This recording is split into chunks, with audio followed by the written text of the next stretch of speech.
আসসালামু আলাইকুম। অভিনন্দন, শুভেচ্ছা সবাইকে। যারা দেখেছেন আমার প্রথম পর্বটি ভ্রমণের অভিজ্ঞতা শেয়ার করেছি আমি বান্দরবন যাওয়ার। বান্দরবন থেকে গিয়েছিলাম চিম্বুক পাহাড়ে। এই টিউটোরিয়ালে আমি রাঙামাটি কিছু বর্ণনা আপনাদের সাথে শেয়ার করব।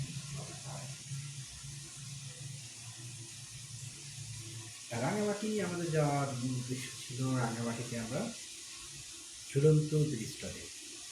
আর একটু আগের ভিডিওটি আপনাদেরকে একটু মনে করে দিই। আমার যাত্রা শুরু হয়েছিল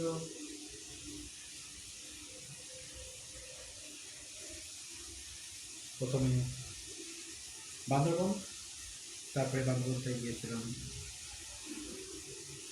বান্দরবন থেকে আমরা গিয়েছিলাম চিম্বুক পাহাড়ে। ওখান থেকে ফিরে আমরা পুনরায় যাত্রা শুরু করেছিলাম রাঙামাটি। রাঙামাটি যাওয়ার সময় যে সমস্যাগুলো হয়েছিল, আসলে এত ভয়ঙ্কর ভয়ঙ্কর ভয়ঙ্কর রাস্তা আমি আমার জীবনেও দেখি নাই। মানে এত ভয়ঙ্কর রাস্তা হতে পারে বলে বাপরে বাপ।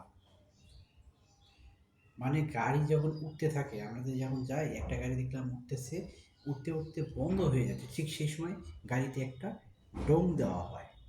এই কারণে ডোং দিতে হয় গাড়িতে পিছন দিকে করে না আসে। মানে পিছন দিকে করে গেলে তো একদম আর পাওয়া যাবে না।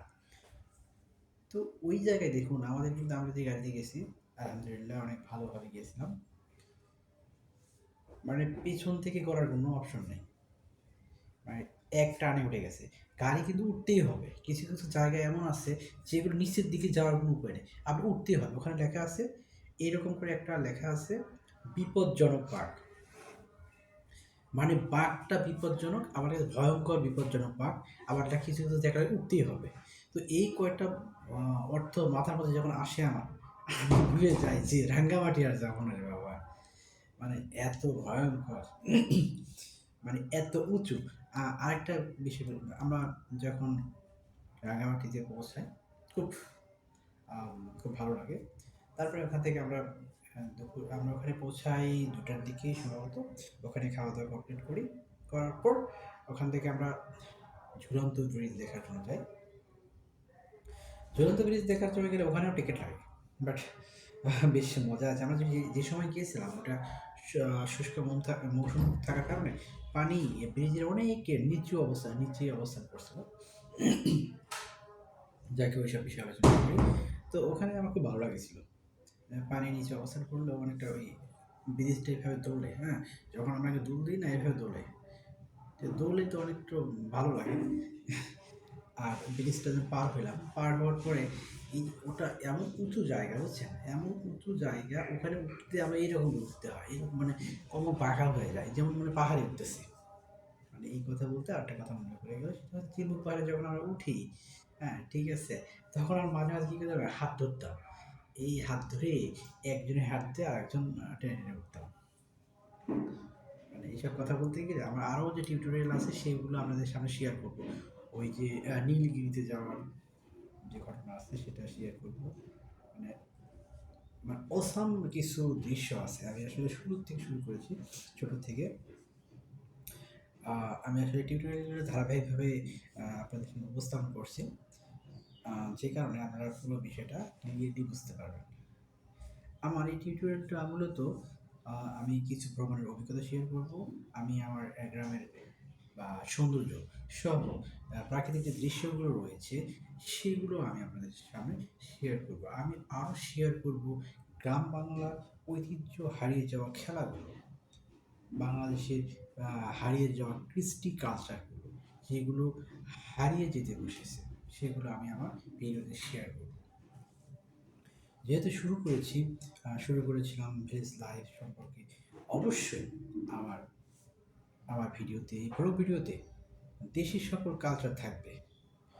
আর সেই সাথে আমি চেষ্টা করব আমার ভিডিওতে সাম্প্রদায়িক, সাম্প্রদায়িক নয়, সম্প্রীতি যে গ্রামগঞ্জে বা এই ঋতুর সাথে সম্পৃক্ত যে বিষয়গুলো সেগুলো আমি উপস্থাপন করব।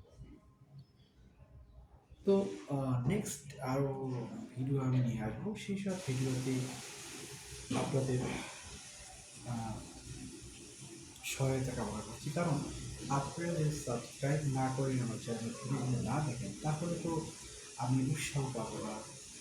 একটা ভিডিও ক্রিয়েট করতে যে সময়টুকু লাগে সেই সময়টুকু দিতে ভালো লাগবে না। আপনারা যদি সময় দেন এবং আমার সাথে থাকেন এবং আমার টিউটোরিয়ালগুলো নিয়মিতভাবে দেখতে থাকেন, তবে আপনাদেরকে একটা অনুরোধ, আপনারা যে যেখানে থাকেন গ্রামকে ভালোবাসেন, গ্রামের যে ঐতিহ্যগুলো রয়েছে, স্মৃতি রয়েছে এবং গ্রামে যাদের বৃদ্ধ বাবা মা রয়েছে, অবশ্যই অবশ্যই অবশ্যই তাদেরকে আপনারা সময় দিন। কারণ এতে বাবা মা আপনাদেরকে ছোটো থেকে অনেক বড় করেছে, অনেক পরিশ্রম করেছে। আপনিও ঠিক সেভাবে আপনার বৃদ্ধ বাবা মাকে সময় দিয়ে তাদেরকে লালন পালন করুন। আজ এই পর্যন্ত। নেক্সট কোনো টিউটোরিয়ালে নতুন কোনো জায়গা বা গ্রামের সৌন্দর্যমণ্ডিত কোনো জায়গা এবং এই ঋতুর সাথে সম্পৃক্ত যে কোনো একটা জায়গায় পরিপূর্ণ ধারণা আমি আপনাদেরকে দিয়ে দেবো। এতক্ষণ ভালো থাকুন, দেখা হবে নেক্সট কোনো টিউটোরিয়ালে।